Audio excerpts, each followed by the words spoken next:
Bonjour et bienvenue sur la formation Blender. J'espère que vous allez bien. Alors aujourd'hui, nous allons voir le node émission. Ce node va nous permettre à notre objet de mettre de la lumière comme vous êtes en train de voir sur cet objet. Alors, je ne vais pas vraiment beaucoup parler pour vous exprimer, pour vous expliquer ce qui se passe ici. Nous allons juste le refaire à la fin. Donc, nous allons créer un projet.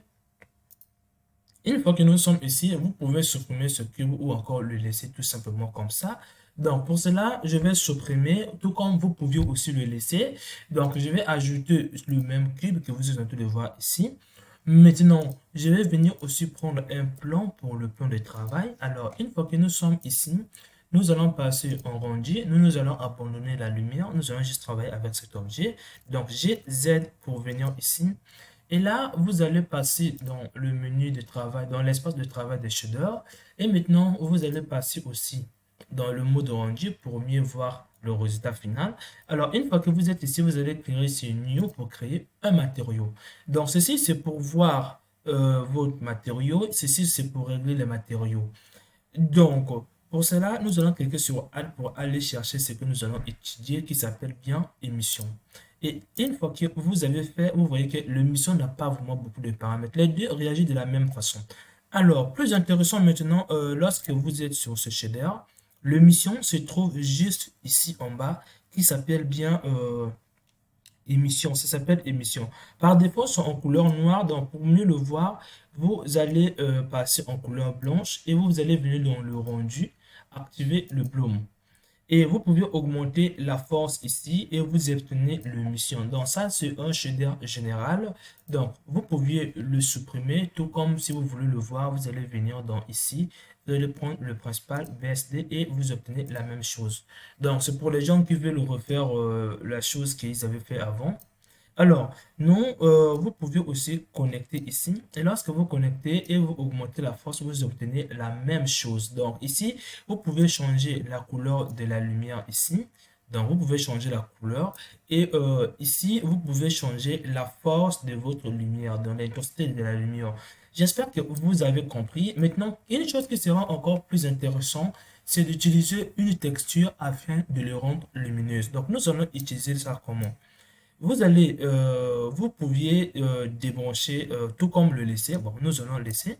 Vous allez, par exemple, venir dans le Add, dans Texture. Vous allez chercher n'importe quelle texture que vous voulez. Donc, si par exemple, moi, je prends juste le noise pour ne pas aller loin. Donc, je prends le noise. Une fois que je les ai mis ici, euh, une fois qu'on a mis ici, ce que vous allez maintenant faire, c'est que vous allez utiliser deux couleurs de lumière. Donc, si par exemple, j'enlève ici.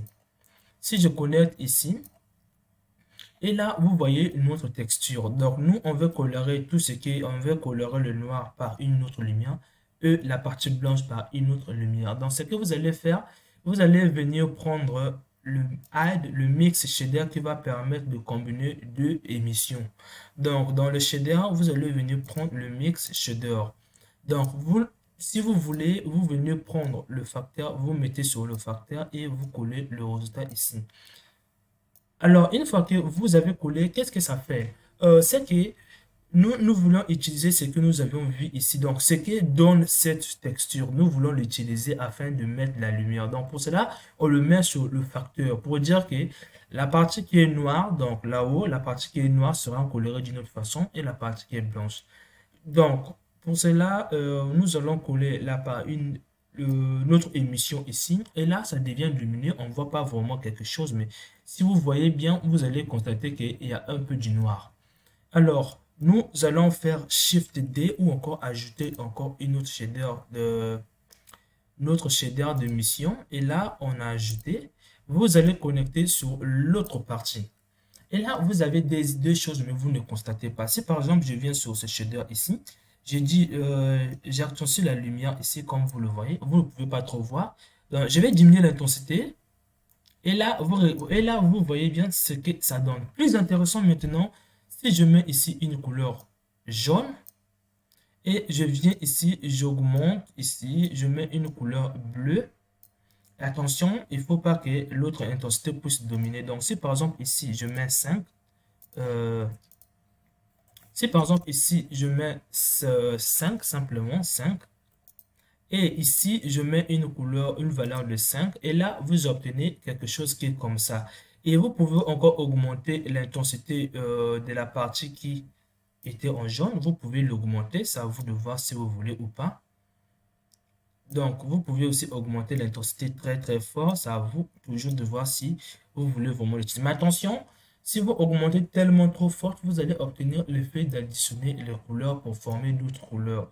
Donc, n'utilisez pas vraiment l'intensité très très forte. Donc, j'espère que vous avez compris comment changer la couleur ici. Donc, on se retrouve dans la prochaine vidéo auquel je vais vous expliquer le node dans le shader qui s'appelle bien glace. Donc, qui va permettre de faire des objets de type vert, de type cassable, transparent. Donc, j'espère que vous avez compris cette vidéo. On se retrouve dans la prochaine vidéo auquel je vais expliquer le shader glace.